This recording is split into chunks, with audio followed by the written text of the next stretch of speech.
ان کا علم ایسا ہے، ان کا دین کی خاطر ایسا کام ہے کہ ان کو کہا گیا کہ یہ صرف اپنے دور کے مجدد نہیں ہیں بلکہ مجدد الف ثانی ہیں۔ اگلے 1000 سال کے مجدد کا نام شیخ احمد سرہندی فاروقی رحمۃ اللہ تعالی علیہ ہے۔ حضرت امام ربانی مجدد الف ثانی کی تحقیق ایسی ہے، کہا کہ یہ صرف اپنے دور کا مجدد نہیں بلکہ اگلے 1000 سال کا مجدد ہے۔ اللہ اکبر۔ آپ کا اسم گرامی شیخ احمد سرہندی فاروقی رحمۃ اللہ تعالی علیہ ہے۔ آپ کے والد حضرت شیخ عبد الاحد رحمۃ اللہ تعالی علیہ بھی ایک اللہ کے کامل ولی تھے، مضبوط عالم دین تھے، اہل علم میں بھی ان کا شعرہ تھا، اور بڑے بڑے صوفیاء ان کی خدمت میں حاضر ہوتے اور تصوف کی منازل طے کیا کرتے۔ اللہ تعالیٰ نے ان کو ایک روحانیت میں بھی اعلیٰ مقام عطا فرمایا تھا۔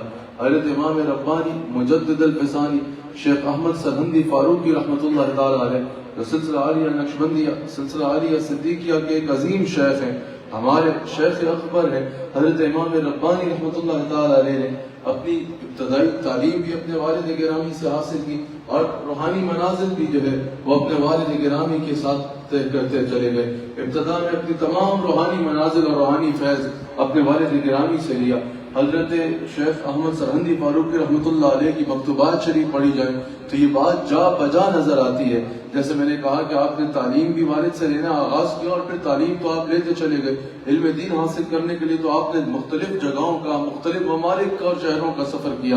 حضرت امام ربانی فرماتے ہیں کہ یاد رکھنا، علم باطن کے لیے جس کو ولایت کا علم کہا جاتا ہے، علم باطن کے لیے، اللہ کا ولی بننے کے لیے، علم باطن کے لیے علم شریعت کا ہونا ضروری ہے۔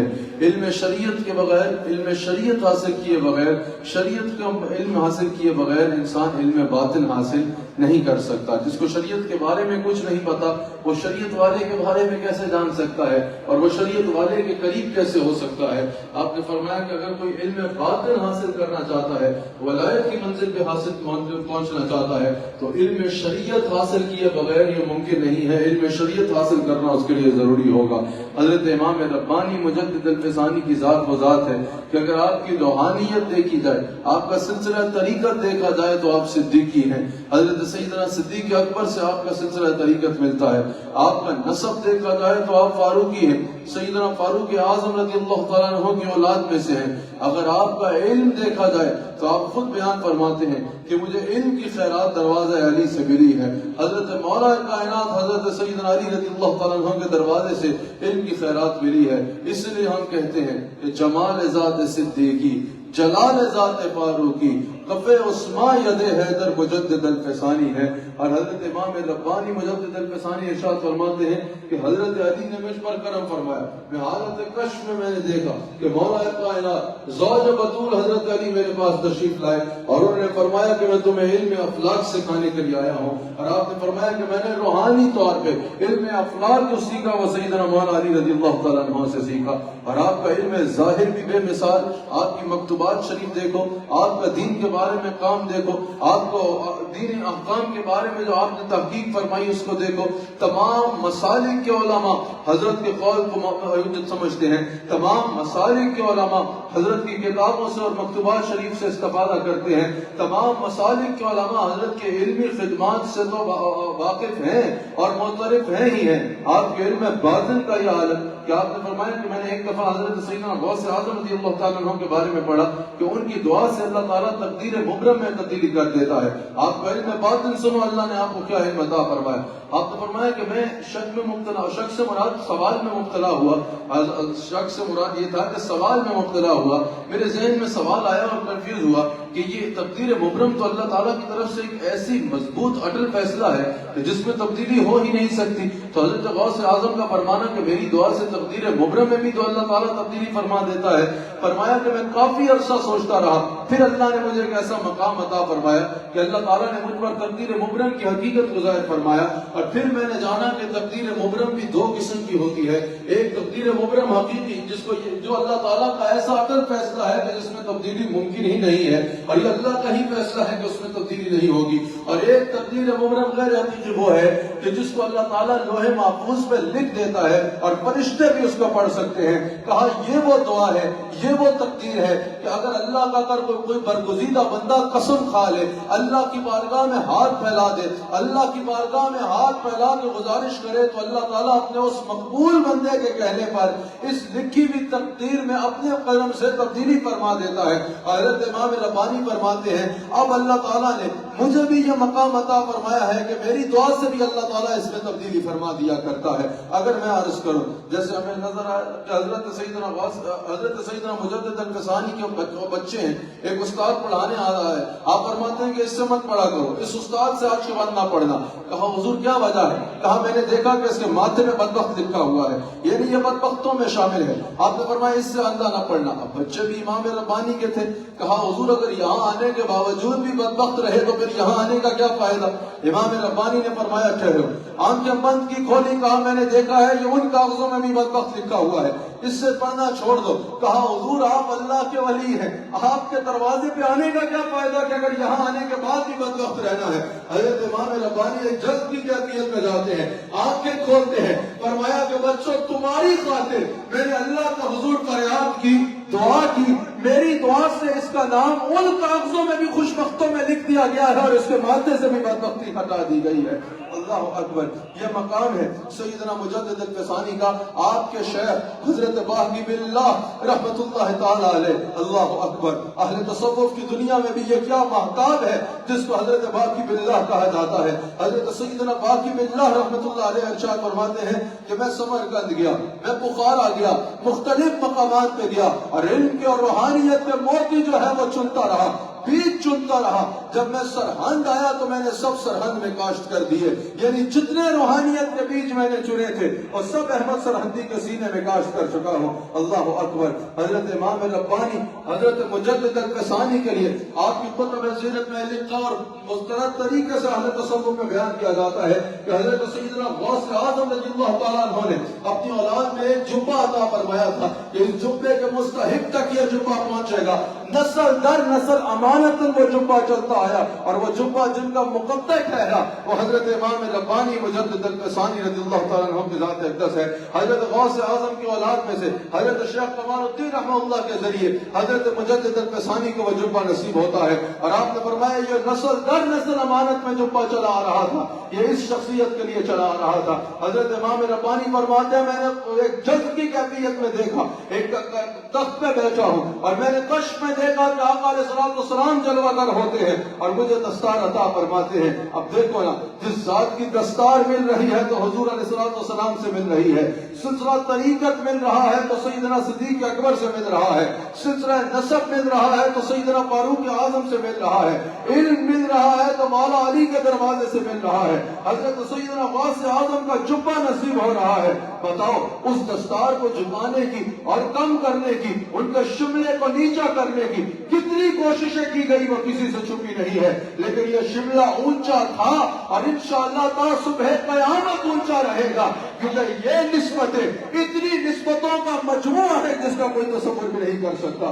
اللہ اکبر. حضرت خواجہ عبد الکریم رحمۃ اللہ علیہ فرماتے ہیں کہ حضرت امام ربانی کے سلسلے میں ایک قدم ہزاروں قدم کے برابر ہے. حضرت امام ربانی کا اگر دینی خدمات دیکھی جائے تو ان میں سے بے مثال خدمات میں سے ایک خدمت یہ ہے کہ جو آپ نے دین اکبری کا کلا کما کر کے رکھ دیا اور دین محمدی کا علم لہرایا. اللہ اکبر. یہ کوئی چھوٹی بات نہیں ہے کہ صرف اگر صرف سجدہ تعظیمی کو بھی دیکھا جائے تو وہ بھی بہت بڑی بات ہے جو آپ کی کاوشوں سے رکا, لیکن اگر دین اکبری کو کوئی جاننا چاہے, دین اکبری ایک ایسی خطرناک چیز تھی جو اس معاشرے کو تباہ کر کے رکھ دیتی, آپ کی نسلوں کے ایمان بچانے آپ کے لیے مشکل ہو جاتے. حضرت امام ربانی مجدد الفسانی نے جہاں دین محمدی کا علم لہرایا, دین اکبری کیا تھا؟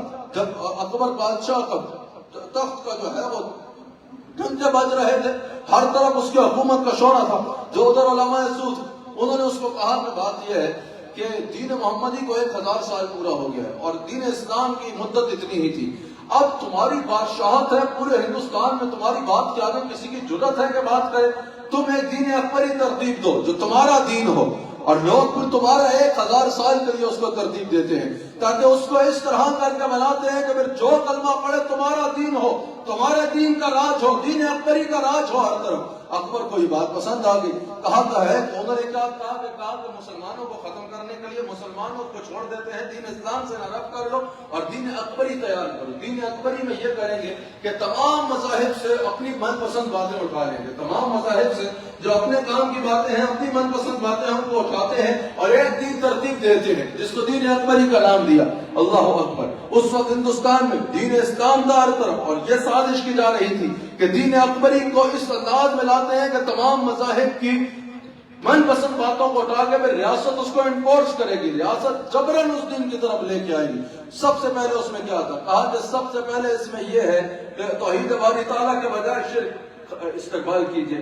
حضرت مفتی اعظم پاکستان حضرت مفتی منیب الرحمان صاحب قائد اہل سنت، حضرت قبلہ مفتی اعظم پاکستان مفتی منیب الرحمان صاحب مدد اللہ العالی تشریف لائے، حضرت کا استقبال کیجئے۔ اللہ تعالیٰ حضرت کا سایہ اہل سنت و جماعت پہ قائم و دائم رکھے اور اللہ تعالیٰ اہل سنت کو حضرت کی ذات مبارکہ سے استفادہ کرنے کی مزید توفیق عطا فرمائے۔ تشریف رکھیے، حضرت والا ارشادات بھی ارشاد فرمائیں گے اور انشاءاللہ خطبہ جمعہ بھی ارشاد فرمائیں گے۔ حضرت امام ربانی رضی اللہ تعالیٰ عنہ نے دین اکبری کو دیکھو تو 24 گھنٹے میں 4 مرتبہ سورج کی پرستش ضروری تھی، بادشاہ کو سجدہ تعظیمی جائز قرار دے دیا گیا تھا، ہندوؤں کا مخصوص لباس جو ہے اس کو عام کر دیا گیا تھا اور حکمن کہا جا رہا تھا کہ یہ ہندوؤں کا مخصوص لباس پہنا جائے گا، مساجد کو مندروں میں تبدیل کیا جا رہا تھا، گائے کا ذبیحہ میں جو ہے وہ پابندی لگا دی گئی تھی، کتے کا اور خنزیر کا گوشت جو ہے اس کو جائز قرار دے دیا گیا تھا، شراب کو حلال قرار دے دیا گیا تھا۔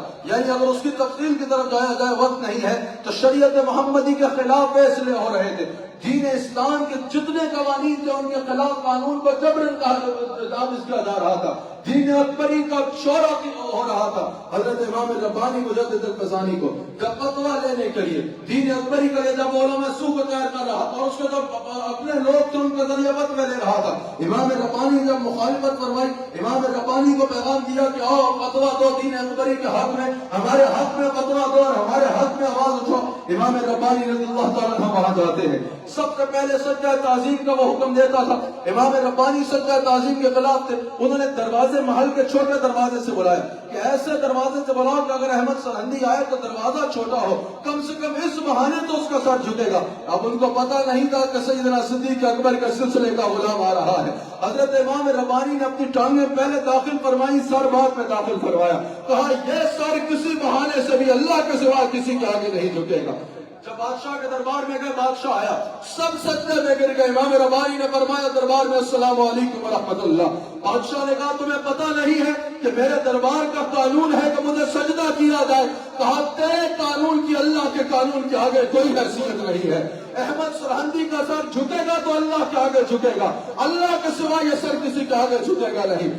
بڑی زور لگوایا، بڑی جان لگوائی کئی بادشاہ کے پہلوانوں نے امام ربانی کا سر جھکانے کے لیے، امام ربانی کا سر نہیں جھک پا رہا۔ علامہ اقبال نے کہا نا، ڈاکٹر اقبال نے کہا، حاضر ہوا ہوں شیخ مجدد کی لاحق پر، وہ حاضر ہوا ہوں شیخ مجدد کی لاحق پر، وہ خاک کہے زیر فلک مت لایا نوار، اس خاک کے ذروں سے ہے شرمندہ ستارے، اس خاک میں پوشیدہ ہے وہ صاحب اسرار، گردن نہ جھکی جس کی جہانگیر کے آگے ہے، جس کے نفس سے گرم سے ہی گرمیاں حرار، وہ ہند میں ہے سرمایہ ہے ملت کا لے گئے وہاں، اللہ نے کیا جس کو بر وقت خبردار۔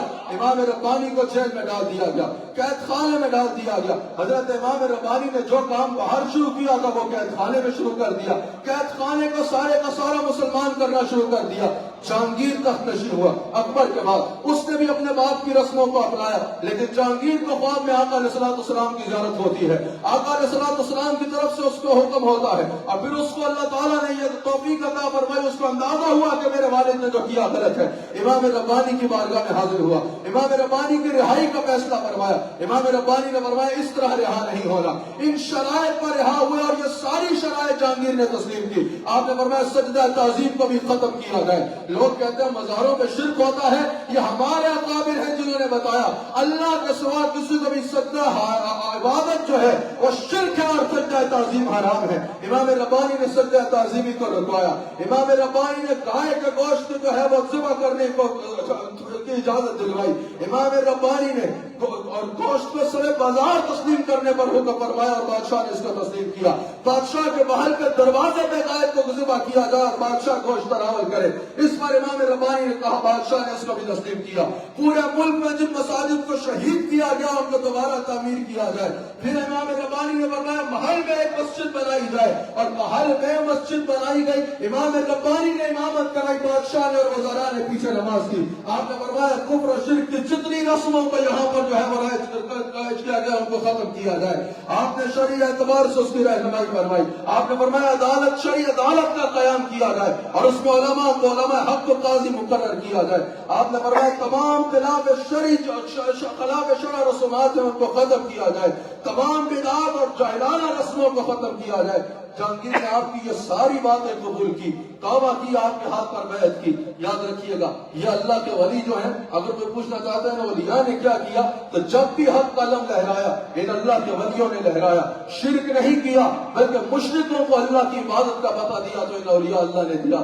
الحمدللہ ہم اللہ کا شکر ادا کرتے ہیں کہ اس دور میں بھی اللہ تعالیٰ نے اہل سنت کو, مفتی اعظم پاکستان, قائد اہل سنت حضرت مفتی منیب الرحمان صاحب مدد اللہ العالی کی صورت میں قائد عطا فرمایا ہے. ہم جو جرت اور جو جذبہ ان صوفیاء کا پڑھتے ہیں, ہم نے اپنی آنکھوں سے اس طرح جرت سے اور اس طرح جذبے سے بڑوں کی آنکھوں میں آنکھ ڈال کے میں مسجد میں اللہ کے گھر پہ ممبر رسول کے ساتھ کھڑے ہو کے کہہ رہا ہوں, دین اسلام کی خاطر, دین اسلام کے دفاع کی خاطر, مسلک حق اہل سنت کی خاطر بڑوں کی آنکھوں میں آنکھ ڈال کے اسی لہجے میں بات کرتے ہوئے دیکھا ہے حضرت مفتی اعظم پاکستان مفتی منیب الرحمان صاحب مدد اللہ العالی کو, جن کے نہ کوئی کسی بھی اعتبار سے بڑے سے بڑا بھی کوئی سامنے ہو, جن کے سامنے اللہ اور اس کے رسول کا دین ہوتا ہے اور اس کی خاطر بلند کرتے ہیں, یہ آواز کو بلند کرتے ہیں. یقیناً ہم سب کے قائد اہل سنت مفتی اعظم پاکستان حضرت قبلہ مفتی منیب الرحمان صاحب مدد اللہ العالی, آپ کا وجود اہل سنت کے لیے ایک اللہ کی بہت بڑی نعمت بھی ہے اور رحمت بھی ہے. میں حضرت والا سے درخواست کروں گا کہ حضرت اپنے نصیحتوں سے, اپنے ارشادات سے بھی نوازیں اور پھر نماز جمعہ کی بھی امامت کروں.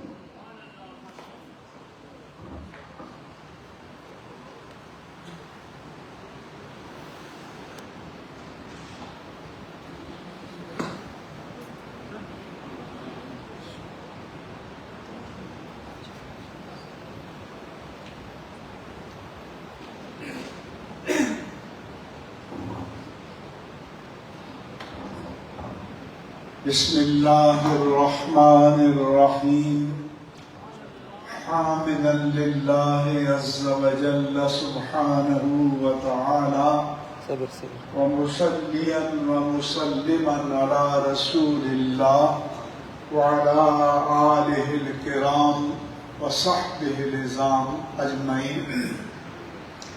خانقاہ محمدیہ نقشبندیہ کے سجادہ نشین حضرت قبلہ پیر طریقت عالم ربانی حضرت علامہ پیر نقیب الرحمان حفظہ اللہ تعالی ومتعنا اللہ المسلمین بطول بقائہ مع الصحۃ والعافیہ والسلام. اور حضرت قبلہ صاحبزادہ حسان حسیب الرحمان صاحب حفظہ اللہ تعالی من الحساد والمعاندین والمبتدین. اور معزز حضرات گرامی, موجودہ دور میں جو نئی صورتحال موسمی تغیرات کی وجہ سے بطور خاص پاکستان کو درپیش ہے اور عام طور پر پوری دنیا کو درپیش ہے, اس حوالے سے چند باتیں عرض کرنا چاہتا ہوں. سب سے پہلے یہ نظام باد و باراں یہ اللہ کی مشیت اور اس کی مرضی کے مطابق چل رہا ہے. سمندروں سے بخارات اٹھتے ہیں، بلندیوں پر جمع ہوتے ہیں، پانی کا اسٹاک فضاؤں میں معلق ہوتا ہے اور پھر جہاں رب کا حکم ہوتا ہے برس جاتا ہے۔ اللہ تعالیٰ فرماتا ہے وَهُوَ الَّذِي يُرْسِلُ الرِّيَاحَ بُشْرًا بَيْنَ يَدَيْ رَحْمَتِهِ۔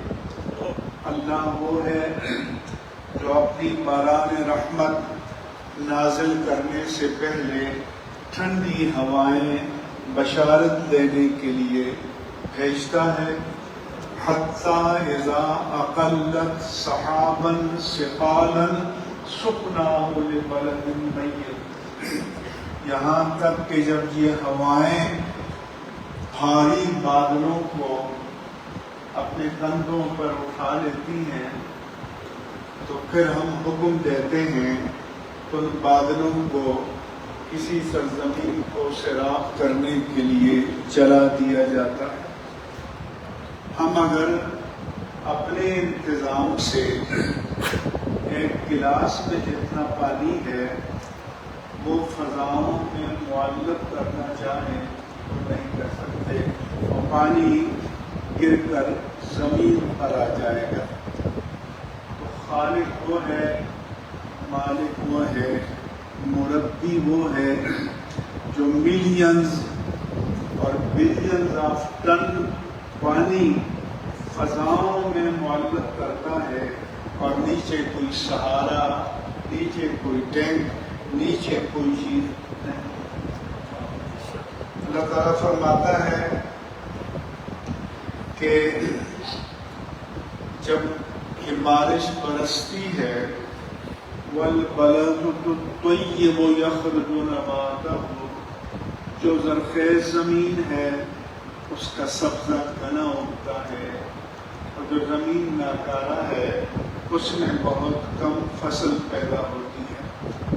فرماتا ہے کہ الذی یرسل الرِّیاحَ، اللہ وہ ہے جو ہوائیں بھیجتا ہے، فَتُثِیرُ سَحَابًا، وہ بادلوں کو اوپر اٹھاتی ہیں، فَیَبْسُطُهُ فِی السَّمَاءِ، اسے آسمان میں پھیلا دیتی ہیں، کیف یشاء، جیسے مالک کی مرضی ہو۔ یجعلہ کسفاً، وہ ان کو ٹکڑے ٹکڑے کرتا ہے، فَتَرَى الْوَدْقَ یخرج من خلالہ، ان بادلوں کے بیچ میں سے بارش برستی ہے۔ دوسری آیت میں فرماتا ہے کہ وَالَّذِی أَرْسَلَ الرِّیَاحَ، کہ اللہ وہ ہے جو ہوائیں بھیجتا ہے۔ أَلَمْ تَرَ أَنَّ اللَّهَ يُزْجِي سَحَابًا، نے دیکھا نہیں کہ اللہ تعالیٰ بادلوں کو چلاتا ہے، ثُمَّ يُؤَلِّفُ بَيْنَهُ، پھر فضا میں ان بادلوں کو آپس میں جوڑتا ہے، ثُمَّ يَجْعَلُهُ رُكَامًا، پھر تہ در تہ ان بادلوں کو فضاؤں میں معلق کرتا ہے، فَتَرَى الْوَدْقَ یخرج من خلالہ، اور پھر تم دیکھتے ہو ان بادلوں کے درمیان سے یہ بارشیں برستی ہیں۔ اب ہوا کیا کہ ظہر الفساد فی البر والبحر بما کسبت ایدی الناس، لوگوں کے اپنے کرتوتوں کے سبب بحر و بر میں، خشکی اور تری میں فساد برپا ہو گیا۔ اللہ کا نظام تو یہ ہے، ترمذی میں حدیث ہے، لما خلقت الارض، جب اس نے زمین کو پیدا کیا، فجعلت تمید، وہ زمین ڈولنے لگی، حرکت کرنے لگی، فخلق الجبال، اس نے پہاڑ پیدا کر دیے، وجعلنا الجبال اوتادا، اور پہاڑوں کو کینوں اور میخوں کی طرح زمین میں گاڑ دیا، فاستقرت، وہ زمین جو ڈول رہی تھی اس زمین میں ٹھہراؤ پیدا ہو گیا۔ دوسری آیت میں فرمایا والجبال ارساہا، ہم نے پہاڑوں کو زمین میں ثبت کر دیا، کہ جیسے آپ سمندر کے کنارے بڑے بڑے بحری جہاز دیکھیں، جب پورٹ پہ کھڑا کرتے ہیں تو ایک بڑا سا لوہے کے لنگر کے ساتھ باندھ دیتے ہیں تاکہ موجیں اسے دوبارہ کھینچ کر سمندر میں نہ لے جائیں۔ تو میرے رب نے فرمایا کہ میں نے پہاڑوں کو زمین کا لنگر بنا دیا، زمین اس کی مرضی کے بغیر ہل نہیں سکتی۔ اور بندوں نے کیا کیا کہ ان پہاڑوں کو میرے رب نے جنگلوں سے بھر دیا تھا اور بندوں نے جنگلوں کو اجاڑ دیا۔ بااثر لوگوں نے، دولت والے لوگوں نے جنگلوں کو اجاڑ دیا۔ جب جنگل اجاڑ دیے تو زمین میں کٹاؤ پیدا ہونے لگے۔ جو آپ اس عرصے میں آپ نے دیکھا، جنگل کیا تھے کہ گھنے جنگل ہوں اور بارش برسے اور بہنے لگے تو درختوں سے ٹکرا کر پانی پھیل جاتا ہے اور اس کے کٹاؤ کی طاقت جو ہے وہ کم پڑ جاتی ہے، اور اس وجہ سے یہ پہاڑ اللہ تعالیٰ نے زمین میں پیدا کیے، مگر بندوں نے پہاڑوں کو، درختوں کو کاٹ کر زمین کے اندر جو کٹاؤ سے بچاؤ کے لیے اللہ نے نظام کیا تھا، اس نظام کو ان بندوں نے برباد کر دیا، تباہ کر دیا۔ ہمارے ہاں شجرکاری کی مہم چلائی جاتی ہے۔ تم شجرکاری کی اہمیت کیا جانو؟ شجرکاری کی اہمیت تاجدار کائنات سے پوچھو۔ حدیث میں فرمایا کہ اگر تمہارے ہاتھ میں درخت کی ایک شاخ ہے اور تمہیں پتا ہے کہ اگلے لمحے قیامت آنے والی ہے، اگر اتنے سیکنڈ کا مہلت مل جائے کہ شاخ کو زمین میں گاڑ دو تو پھر بھی گاڑ دو۔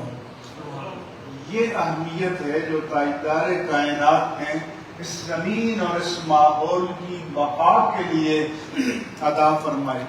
پھر فرشتوں نے پوچھا کہ یا رب هل من خلقک شیء اشد من الجبال، کیا تیری مخلوق میں پہاڑوں سے بھی زیادہ کوئی طاقتور چیز ہے؟ فرمایا کہ الحدید، لوہا ہے، لوہے کے آلات سے، بموں سے، میزائلوں سے پہاڑوں کو کاٹ کر ریزہ ریزہ کر دیا جاتا۔ فرشتوں نے پوچھا کہ یا اللہ هل من خلقک شیء اشد من الحدید، تیری مخلوق میں لوہے سے زیادہ بھی کوئی طاقتور چیز ہے؟ فرمایا کہ النار، آگ ہے، اس میں لوہا پانی کی طرح پگھل جاتا ہے۔ فرشتوں نے عرض کیا کہ یا رب هل من خلقک شیء اشد من النار، کہ تیری مخلوق میں کوئی آگ سے بھی زیادہ طاقتور چیز ہے؟ فرمایا الماء، پانی ہے جو آگ کو بھی بجھا دیتا ہے، اس کی طاقت کا یہ ہے۔ فرشتوں نے عرض کیا کہ یا رب هل من خلقک شیء اشد من الماء، تیری مخلوق میں پانی سے بھی زیادہ کوئی طاقتور چیز ہے؟ فرمایا کہ ہاں ہے، اور وہ فرمایا کہ الریح، تم تو تیز ہوائیں کہ جو پانی کی موجوں کو اٹھا کر لے جاتی ہیں اور جہاں چاہتی ہیں سونامی اور سائیکلون اور طوفان آتے ہیں اور بستیوں کی بستیاں تباہ و برباد ہو جاتی ہیں۔ کبھی کبھی ہمارے یہاں پیشن گوئی آتی ہے کہ سمندر میں ہوائیں اٹھی ہیں، موجیں اٹھائی ہوئی ہیں، اتنے میل کی رفتار سے چل رہی ہیں اور اتنے گھنٹے میں کراچی کے ساحل سے ٹکرا جائیں گی، اور ارب کھرب پتی جو DHA میں رہتے ہیں وہ سامان باندھنے لگ جاتے ہیں، لیکن پھر آتا ہے کہ جس کے حکم سے ہوائیں چل رہی تھی، موسمیات کے ماہرین کے حکم سے نہیں چل رہی تھی، رب کائنات کے حکم سے چل رہی تھی، وہ چاہے تو ہواؤں کو بریک لگاتے، وہ چاہے تو ہواؤں کا رخ پلٹ دے اور الٹ دے، اس کی مرضی سے نظام چلتا ہے اور ٹھہراؤ پیدا ہوتا ہے۔ پھر فرمایا کہ یا اللہ تیری مخلوق میں ہواؤں سے زیادہ بھی کی طاقتور چیز ہے؟ فرمایا کہ بنی آدم،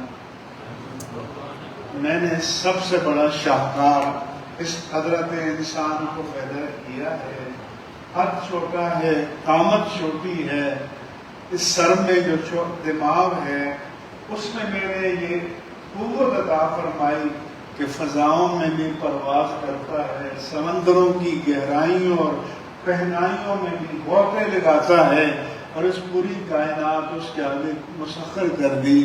پھر فرمایا کہ اس میں جو بندے میں اخلاص کی برکت سے جو روحانی طاقت پیدا ہوتی ہے، تو فرمایا وہ صدقہ ہے کہ جب وہ دائیں ہاتھ سے خرچ کرتا ہے تو بائیں ہاتھ کو پتہ نہیں چلتا کہ دائیں ہاتھ میں کیا خرچ۔ اور کبھی ہم کثرت باد و باران سے پناہ مانگتے ہیں اور کبھی قحط سے پناہ مانگتے ہیں۔ حدیث پاک میں ہے کہ حضور ممبر پر نماز پڑھا رہے تھے، جمعے کا خطبہ دے رہے تھے، سامنے ایک بندہ داخل ہوا اور عرض کی کہ یا رسول اللہ تحطمت البیوت حلقت المواشی وجال عیال، کہ یا رسول اللہ قحط ساری ہے، مویشی مر رہے ہیں، بچے بھوک سے نڈال ہیں، پانی نہیں مل رہا جیسے فلسطین میں آپ دیکھ رہے ہیں۔ تو میرے آقا نے ہاتھ بلند کیے، اور جب آپ خشوع و خضوع سے دعا مانگتے تو اتنا بلند فرماتے کہ صحابہ بیان کرتے ہیں آپ کے بغل مبارک کی سفیدی نظر آتی ہے۔ فرمایا کہ اللہم اسقنا اللہم اسقنا اللہم اسقنا، 3 مرتبہ فرمایا یا اللہ ہم پر بارش برسا۔ راوی کہتے ہیں کہ مدینے سے صلہ پہاڑ تک مطلع صاف تھا، کوئی بادل کچھ نہیں تھا۔ تاجدار کائنات نے دعا مانگی تو ڈھال کی مانند ایک بادل دور سے نمودار ہوا، وہ چل کر آسمان کے درمیان میں آیا، پھر وہ پھیل گیا، پھر پہاڑوں کی مانند اللہ نے بادل جمع کر دیے، اور جب حضور ممبر سے اتر رہے تھے تو آپ کی داڑھی مبارک سے بارش کا پانی ٹپک رہا تھا، کیونکہ اس وقت اس طرح کی چھتیں نہیں تھیں، کچی چھتیں تھیں۔ راوی بیان کرتے ہیں کہ اگلے جمعے اللہ کے رسول پھر ممبر پر بیٹھے خطبہ دے رہے تھے، وہی شخص دروازے سے کہ یا رسول اللہ ادعو اللہ لنا، دعا کیجئے، حلقت المواشی ومر قاطعت السبل، کہ طوفان باد و باران سے مویشی ہلاک ہو گئے، پانی میں بہہ کر جا رہے ہیں، راستے بند ہو گئے ہیں، نظام حیات کو بریک لگ گئی ہے۔ حضور نے دعا فرمائی، پھر ہاتھ بلند کیے، اللہم حوالینا لا علینا، اے اللہ اس بارش کو ہم سے ہٹا دے اور دور کہیں جا کر برسا دے۔ اللہم علی الجبال والآکام والزراب والآجام والعودیت ومنابت الشجر، اے اللہ اس بارش کو دور پہاڑوں پر، وادیوں پر، ندیوں پر برسا دے، اور جہاں جنگلات ہیں وہاں برسا دے۔ صحابہ بیان کرتے ہیں ادھر آپ نے دعا کی، ادھر ہم نے دیکھا نماز پڑھ کے نکلے تو مطلع صاف کہ جیسا کبھی یہاں بادل تھے ہی۔ تو یہ تاجدار کائنات کی دعاؤں کا اعجاز یا برکات تھی۔ حضرت داؤد و سلیمان علیہ السلام قحط کے زمانے میں بارش کی دعا مانگنے کے لیے امت کو جمع کر کے نکلے تو راستے میں دیکھا کہ ایک چیونٹی چت لیٹی ہوئی ہے اور اپنی ٹانگیں بلند کی ہوئی ہیں، اور چونکہ وہ جانوروں کی گولیاں سمجھتے تھے، یا اللہ ہم بھوک پیاس سے مر رہے ہیں، تیری مرضی ہمیں ہلاک فرما دے یا زندگی عطا فرما دے۔ حضرت سلیمان نے فرمایا کہ واپس چلے جاؤ، اس چمٹی کی دعا کی برکت سے اللہ تمہیں بارش سے برسا دے گا، اور پھر بارش برسنے لگی۔ تو اس لیے ہمیں ہر حال میں اللہ سے رجوع کرنا چاہیے، اور جو لوگوں نے خود تباہیاں اور بربادیاں یہاں پر نظام کائنات کو میں پیدا کی ہیں، تو اللہ کرے کہ ان کے فساد سے اس وطن کو، اس دنیا کو، اس مخلوق کو نجات ملے اور عافیت ملے۔ اور پھر آخری بات کہ اللہ کے رسول نے فرمایا کہ جب تک شباب خدعون و بہائم رتعون و شیوخ رکعون، کہ جب تک جوان خشوع و خضوع سے سجدے کرنے والے ہوں گے، اور جب مویشی چلنے والے ہوں گے، اور جب پیر صاحب جیسے بزرگ جو ہیں وہ حالت رکوع میں ہوں گے، اور اطفال رضعون اور دودھ پینے والے بچے ہوں گے، تو ان بزرگوں کی دعاؤں کی برکت سے اللہ بارش نازل فرمائے گا، اور بچوں کی برکت سے اللہ تعالیٰ بارش نازل فرمائے گا۔ لیکن ہم میں اللہ کی رحمت کو پکارنے کا سلیقہ ہونا چاہیے۔ وما علیہ الا البلاغ۔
الحمد لله حمدا كثيرا طيبا واسعا مباركا فيه، الصلاة والسلام على رسول الله صلاة دائما أبدا مستمرا وعلى آله الكرام وصحبه العظام أجمعين۔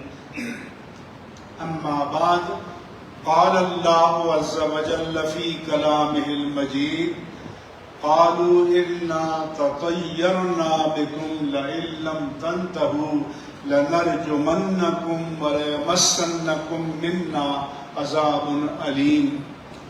قالوا طائركم معكم أئن ذكرتم بل أنتم قوم مسرفون۔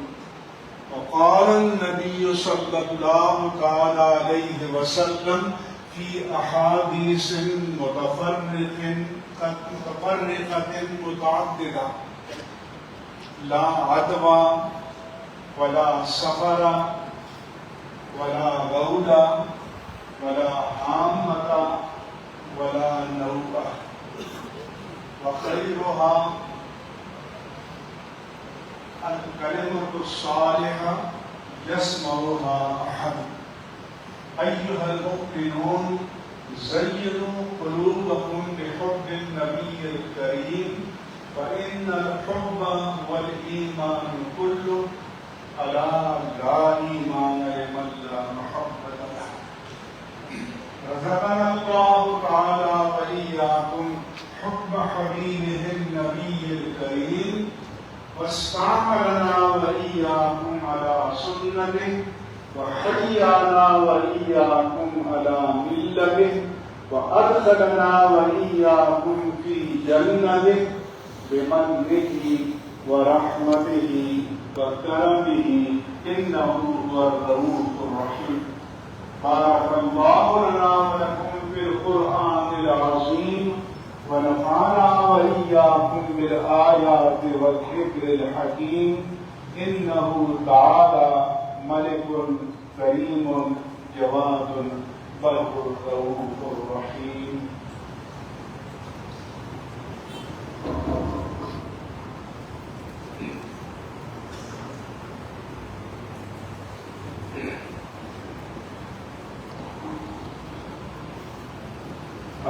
الحمد لله نحمده ونستعينه ونستغفره ونؤمن به ونتوكل عليه ونعوذ بالله من شرور أنفسنا ومن سيئات أعمالنا من يهده الله فلا مضل له ومن يضلله فلا هادي له ونشهد أن لا إله إلا الله وحده لا شريك له ونشهد أن سيدنا ومولانا محمدا عبده ورسوله وصلى الله تعالى عليه وعلى آله وجميع أصحابه أجمعين لا سيما على الخلفاء الأربعة الراشدين المهديين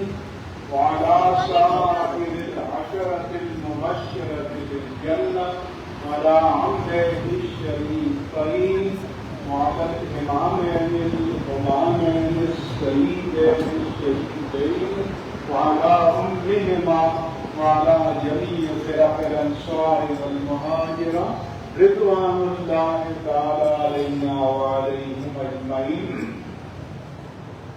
اللهم انصرنا على أعدائنا وأعدائك وأعداء الدين. اللهم انصرنا ولا تنصر علينا. اللهم اجعل تدبيرهم في تدبيرهم وخالف بين كلمتهم وأنزل عليهم بأسك الذي لا يرد عن القوم المجرمين. عباد الله رحمكم الله، إن الله يأمر بالعدل والإحسان وإيتاء ذي القربى وينهى عن الفحشاء والمنكر والبغي يعظكم لعلكم تذكرون. وذكر الله تعالى أعلى وأولى وأجل وأعز وأتم